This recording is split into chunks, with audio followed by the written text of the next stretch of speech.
Hey Chris, good morning. How are you doing? Hey, I'm good, Brian. How are you? I'm getting over a cold, but I'm here. This is But going. COVID free. Yeah, COVID free. I'm here with COVID free. COVID free. I was Good, tested, man. vaccinated, all that stuff. But I'm here with Chris Hood, professional trader, world's most interesting man. World's most beaten, man. Last night was rough. I feel like I've been hit by a truck. All these youngsters that get on the mat and say, "Oh, I haven't trained for 2 years. It's time to make up." It's like, okay, well, why don't you go to the guy over there? He's a little stronger. Man, it's Yeah, crazy. the young guys, it's always impressive, and you think about like I used to be like that, and I was never like that. I think when God was handing out athletic ability, I missed that memo and I was hanging around somewhere else. But then again, I haven't got rhythm either. So I clearly wasn't in the dance school. So so I mean, it's all right. You make up with it with you just get that pressure. yeah, I suppose so. It's just the sloth jiu-jitsu. I've seen in my Facebook feed, I've got all these new jiu-jitsu video series that have been coming out. Like this one's guillotine and this one's this. I'm like, no, man, they're missing a trick. I think we need to come up with something like the sloth guard or something where it's just you lie there for 30 minutes and you just watch some guy perform, like just lying on the floor. I, Like that's it. I was looking at some designs, some logo designs, and I saw that there is actually a sloth jiu-jitsu school. That'd be, which I think is really cool. I think my spirit animal is either the sloth. It can't be the orangutan. Far too nimble in the trees, but the sloth and I would say a honey badger at some point because sticking a finger in a guy's eye, I'm not afraid to do that sort of stuff. So You're slow, but you're mean. I don't know. One guy Yeah. referred to me yesterday as a brick wall. I don't know what that meant. I took it as a compliment, but maybe he was referring to my intelligence. Just take everything as a I take compliment. everything as a compliment now. Chris, I'm past that age. Chris, what's going on here with the market? It's looking a little interesting.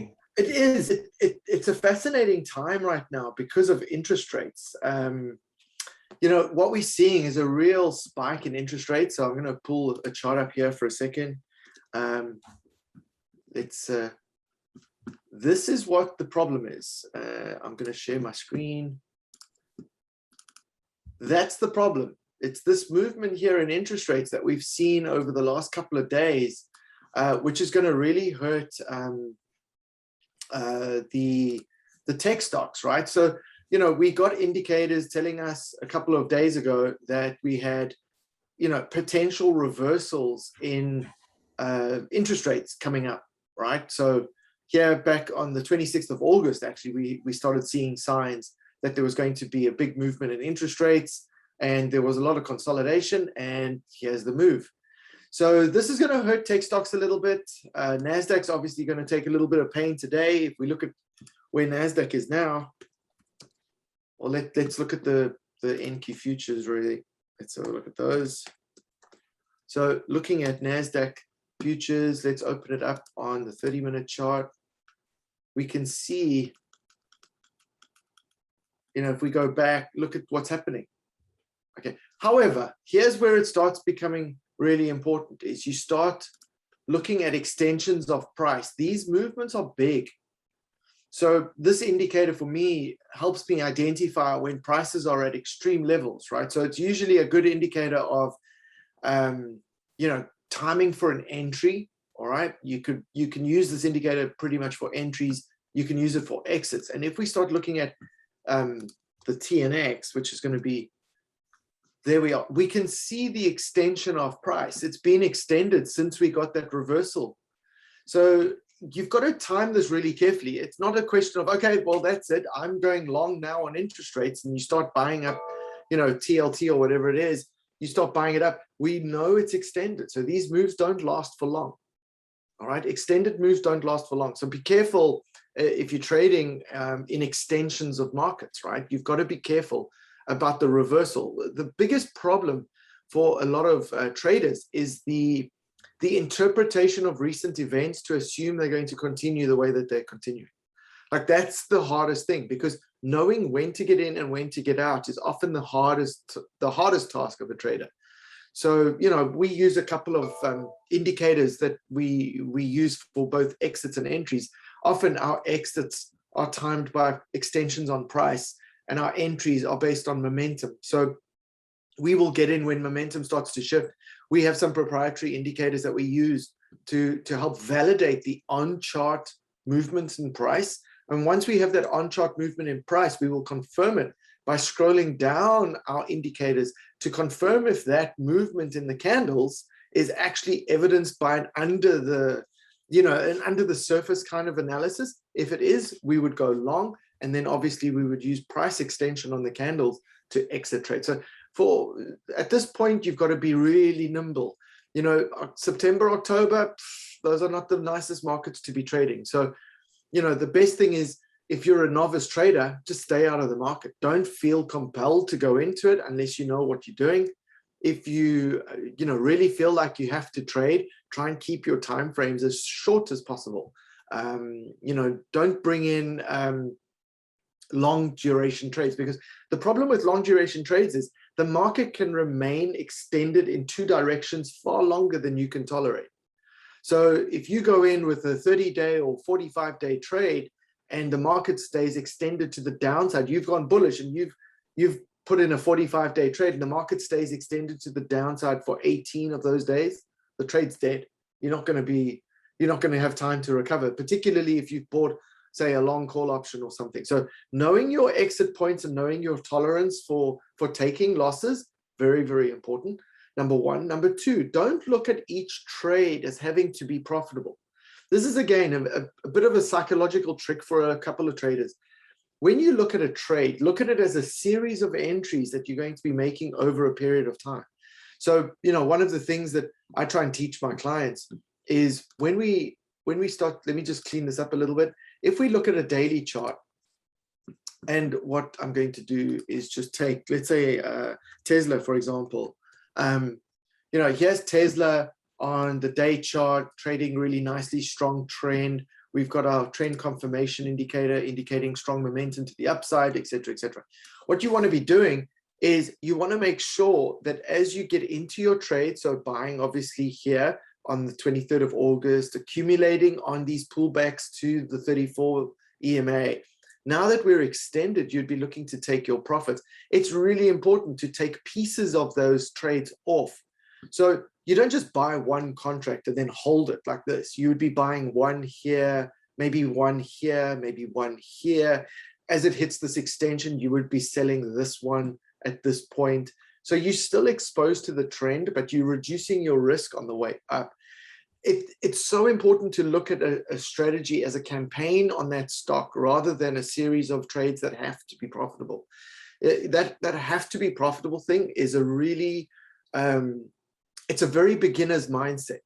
So at the end of the 12 months trading period, you should be looking at each of your tickers and then determining, oh, okay, Google, I made, $60,000 on Google and I won on 80% of my trades on Google. Fantastic. That's exactly the kind of analysis you should be looking at, rather than I did 20 trades on Google, I have to win on 20 trades on Google. That's not the appropriate way to look at it. So see your entries as a part of a campaign on that stock. So if I bought this trade here on Tesla, let's say over here I was not profitable, all right, and my loss limits would tell me to exit. So let's say I exited here because it pulled back. I exited here, I re-entered here. There, I might have been profitable. I take the profits off here and I might have reset the trade at this point. So I've built another trade, because when you're trading swings, you trade the green band. You're not trading, these individual price movements. You want to trade this trend from bottom left of your screen up to the top right. So it's important to remember that, because if you're trading and you're going, oh, I bought in here and I pulled back here, you might get flushed out of your trade really quickly rather than seeing the sort of trend that's forming. So yeah, it's an important time to remember the rules of your trade plan. Don't just trade arbitrarily. You need to really be focused to survive. So what do you think? I know that the market was sort of, you were talking about the if it could hold and kind of mount and hold the 34 EMA, it just looks a little bit. You see what happened? It didn't hold. You see, it touched it to the penny, and then it came back yesterday, right? But look what we've got underneath, right? Our alpha score is a composite indicator looking at a number of algos or a number of indicators, right? So we have a decline in the alpha score. So in our book, when the alpha score is above 70, we have a strong trend. We have a potential slingshot scenario on momentum. We've got a number of factors that are positive within this calculation. Our B score is dropping below 50. Well, it's not below 50, but it's declining. So if the B score is above 50, what we usually see on a B score above 50 is a refiring of the TTM squeeze to the upside. So if I've got the TTM squeeze going to the upside, I've got moving averages, so on intraday timeframes, supporting the movement to that direction, so they're green. There is a possibility that we could see a rise in price. What's concerning me on this is how we haven't made a new high. So I really would want to see a blue candle with a higher high than this one. All right, I want to see it above the green line. That remains the key. If we don't get above the green line, there's the bulls. Oh, sorry, this is SPS. Let's look at SPY. Sorry. I was actually going to say something, but yeah, I tend to get like that sometimes. Here we go. You see it didn't hold the green line. It had these two candles that touched the green line. Now we're back. We've got a B score that's below 50, alpha scores below 70. Moving averages support, but the squeeze is going momentum short side. So from here, it's more than likely we're going to see a retest of these lows. I think we might see a retest of these lows. That won't be a bad thing. I'm not too concerned about that. In the long run, this would probably be better for us than a drive to this new high. I would rather see us come down a little bit. Let's flush out some of this bearish momentum and then retest the highs. Yeah, often what happens is these movements in either direction suck momentum out of the market. So what you want is you want the setup for the fourth quarter rally. This is the thing for me and my guys. It's about focusing on the fourth quarter rally. All right. So if you can get through September, October and be ready for November, December, January, that's really what you want to be setting yourself up for. So if we can flush out all this bearish momentum, any form of, let's kill the bear story now quickly. So I don't like slow bleeds. I would much rather see movements like this than movements like this. This is horrible. This is like death by 1,000 cuts. This is a little bit easier to stomach, to be honest. A lot of retail traders don't stomach this well. They tend to see this candle here and then short down here, and then they get killed on the bounce. So a lot of it is about perspective, and it's about playing to where the puck is going to go. Right? That's for me an important part of trading is where's the puck leading, right? The leading is going to go to the fourth quarter, but we do need to sail through these seas, right? So the key is you can either turn your engine up and try and speed through the waves that are getting bigger and bigger and bigger. Your chance of capsizing is pretty high when you do that, or you could just sort of drift to the side, get out of the wave run, and wait on the side until the set of waves passes, and then get back onto sailing. So in terms of like playing like long calls or things like that right now, I would be a little bit reluctant on the long call side unless I have 80 days or 100 days, or I need to be making sure though that I'm buying those long calls. Not up here. I don't want to be too extended. I want to be buying them as close to the low of the 34 range as possible. The 34 range is a really good sort of generic entry point, right? So what you want to be looking at is you've got aggressive entries at the 8, the 13, the 21. The 34 is a sort of moderate level. You could go to the 55, the 100, the 200. You could use any of the moving averages as layers of where you want to target price. All right. So if I look at my trend trading, I try and trade on the 34 together with a confirmed indicator saying the 8 and the 13 have maintained structure. So for me, as long as this wave is green, all right, as long as it's green and price is above the red line, we're okay. We're okay. All right. I can handle these little pullbacks. But look what's happened.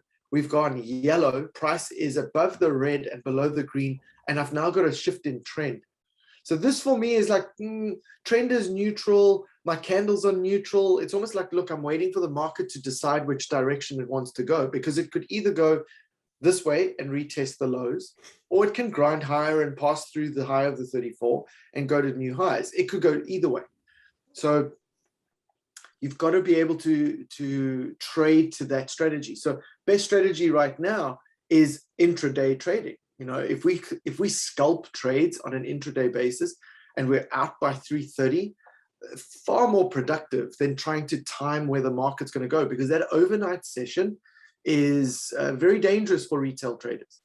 You know, if you're holding positions that are short duration and you're holding them overnight, I think it's a crapshoot. I think I think it can go either way the next day. So, you know, intraday trading, a little bit more profitable.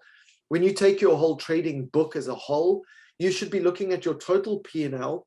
Your composition of your P&L right now from swing trading will probably be less than what it was maybe 4 months ago, but your day trading revenue starts to go up, right? So you need to have a balance between the two.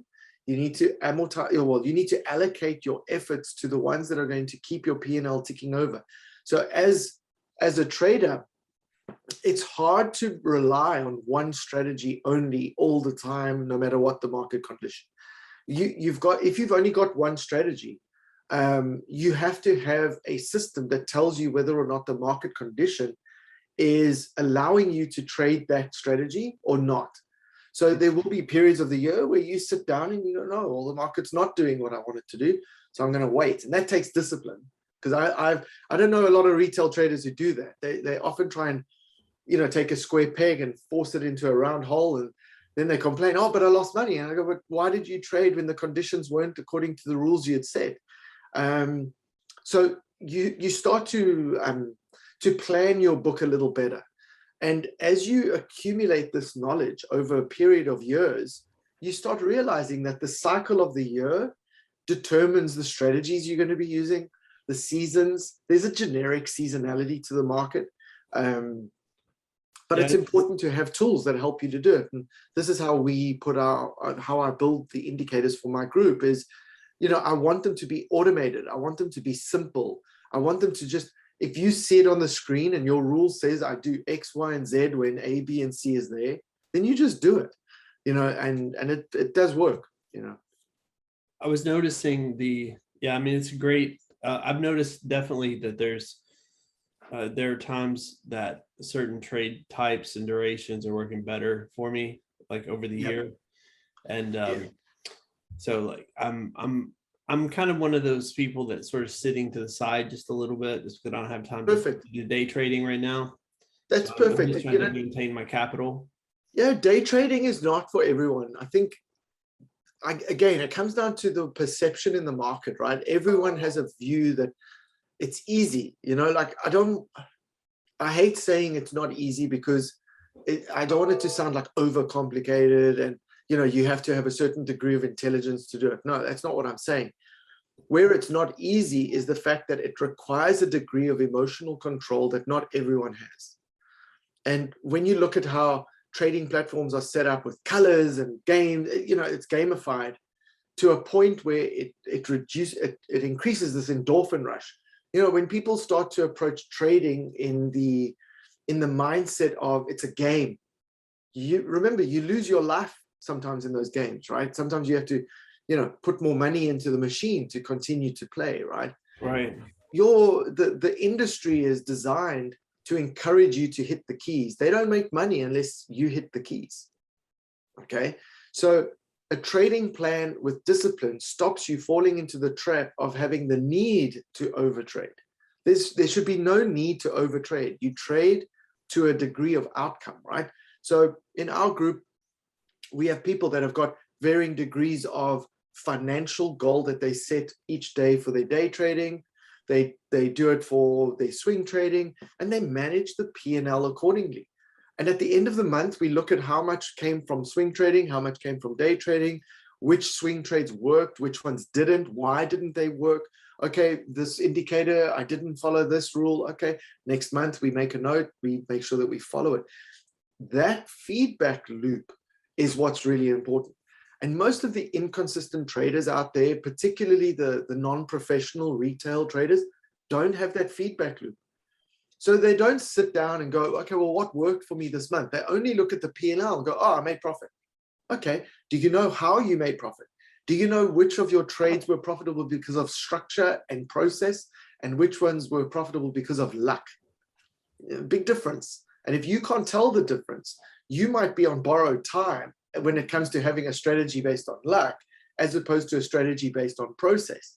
And it's when your luck runs out and all of a sudden you get into this losing streak, you won't know what to fix. You won't know where to look for errors. You might then repeat what you've been doing and lose even more. And that's what causes a lot of people to drop out of trading. It's not because it's hard. This is not difficult in the sense of intelligence. It's hard because of discipline. And most people are not disciplined. So, Yeah, what we try and do in our group is try and make sure that the discipline is there and the results follow. If the discipline's not there, the results are struggling, right? That's where it is. So I usually inherit a lot of people that have got bad habits. If they inherit bad habits, sorry, this thing is going to go absolutely ballistic this morning. So when you inherit clients that are pretty much bad habits, you have to unlearn them first. And unlearning those bad habits is actually quite difficult because a lot of it starts with a psychological bias.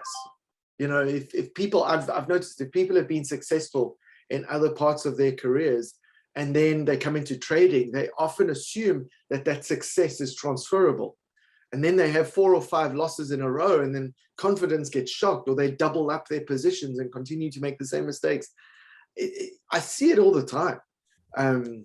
But you know what? Sometimes with people, it's hard to get them to learn until they actually experience it themselves. It's like doing jiu-jitsu, man. You can't tell someone how to defend a triangle choke until he gets triangle choked. You can read a book as much as you want, but you got to feel it. You have to get choked a few times, and then you're like, hey, here's how to prevent that. Yeah, for sure. Absolutely. So we can see the market gapping down strongly this morning. Look at this. If you look at last Monday, we gapped from 44.34 down to 44.01. This morning, we're gapping down from 44.35 down to 44.19. We've dropped below the 34. So we could be in for a bit of a rough couple of days, and that's fine. But what you have to take comfort with is that this doesn't last for long, right? So it's he who survives is going to be the guy who thrives. Not the, if you just quit, and I see this a lot as well. The first time the market turns against someone's bias, they give up. It's so ironic. They take these losses, and then they get into a situation where they go, okay, that's it, I'm done. I can't tolerate it anymore. And then I go, you know what? You're always one trade away from changing your life. This is the way I see it. And that's why trading cannot be something that you can just go hop in, hop out, hop in, hop out. I tell my clients, if you're not trading for real and you're taking a break, you paper trading. You have to continue to paper trade, because each time you paper trade, you're building that neural connection to the understanding of the trade. You might not have the emotional connection because you don't have the money, but you continue to build that neural pathway that helps you understand the trades. So you continue to do it regardless, even if it's 2 trades a week, you keep building it. It's a really important concept to control with people. Like a lot of people just quit.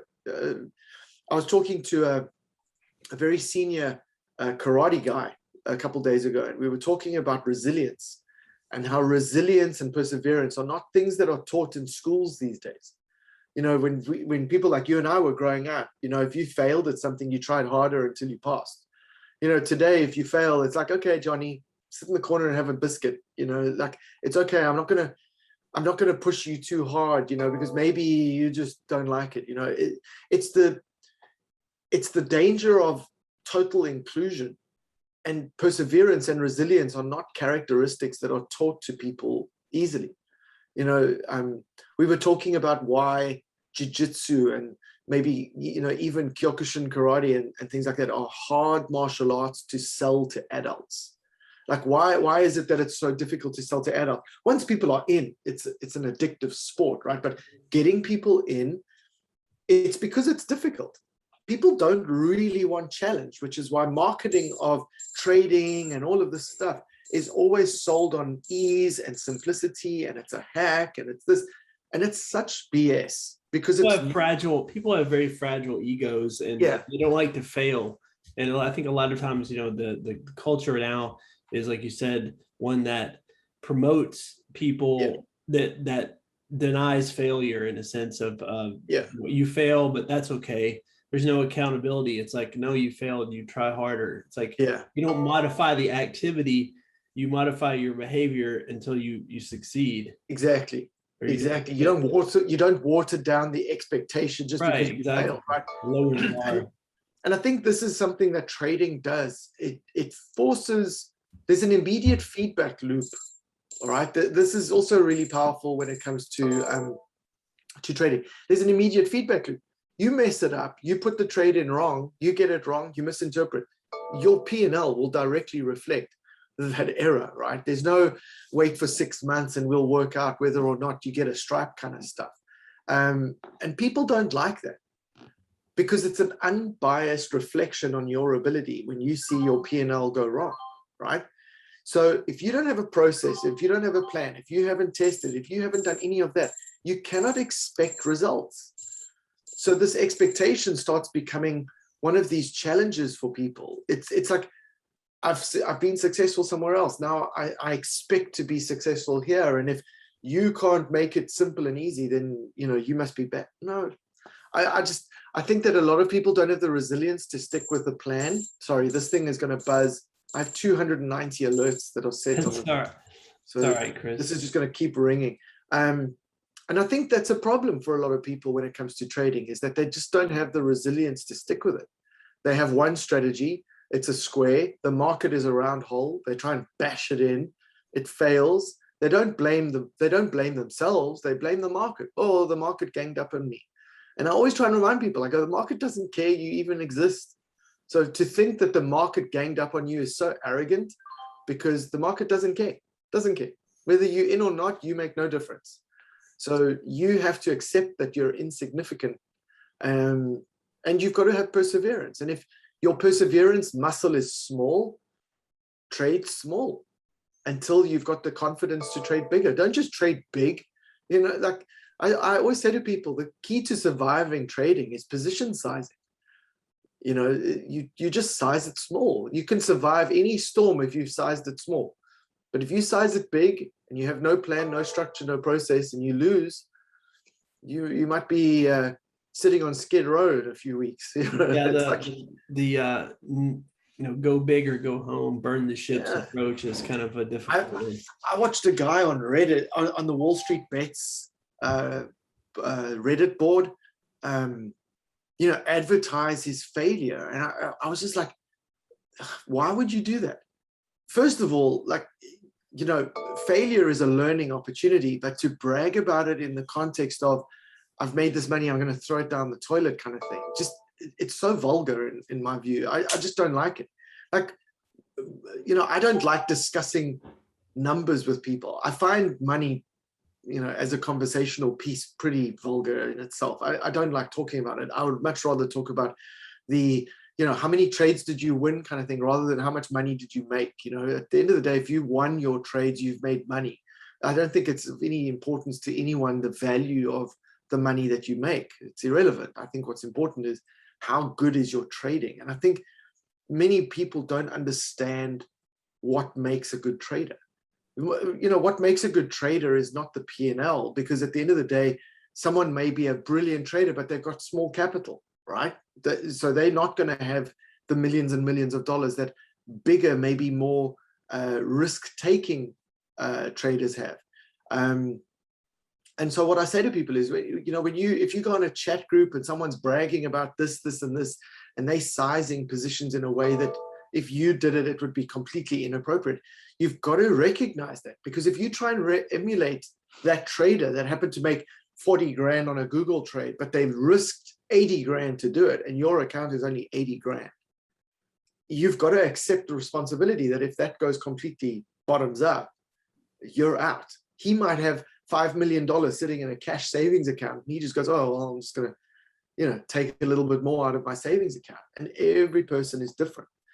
So, it's a journey for a lot of people. And it's a very, very difficult thing to teach because, resilience, sticking with something, building a plan that will last you years. Trading is something that happens over years, not months, not weeks, not days. So it's a tough part of the year. And a lot of the guys that are going to quit now and, oh, that's it, I can't handle this volatility, are going to miss out on the rebound that's going to happen in the fourth quarter. And then they're going to get FOMO and then come in at February just in time for the next decline. And then, they're always on the wrong side of the market. It's a terrible cycle. Yeah. Terrible cycle. You just got to stick with it. The whole thing is about sticking with it, building the resilient muscle and building your comprehension of what the market does. So looking at indicators, understanding how they work. I mean, I used to buy indicators from people. Now I build my own because I think my approach is my trading style has to be, I want to try and automate it. So I build a lot of my indicators because I look at what works. And if I test it, it works. Then I build something that's going to take away that mental analytical piece and automate it, right? So rather than having to check whether the price is extended on multiple time frames across multiple graphs, I just build an indicator that allows me to look at it. And then it just reflects it on the chart that I've got. So just make everything more efficient. Yeah, trading is about efficiency, resilience. It's about unemotional connection to your trade. You can't be emotionally connected to something. So I'm not trying to be right. I don't trade to be right. It's a big difference. I trade to be profitable. And I recognize that I'm going to be right 60 to 70% of the time. So if I'm wrong, it's just one of those 30% times that I'm wrong and I move on. I don't get annoyed about it or I just move on. So, that's the best way to approach it as far as I can tell. Because it keeps you in the game. Advice. Sounds like good advice, Chris. Well, the trading day is underway. So I hear your dings and alerts. Let's go and see what bombs have been thrown across the bow. Let's go see what happens. So it's good to see you again, my friend. Absolutely. We'll talk to you again next week, Chris. Take it easy. See you soon.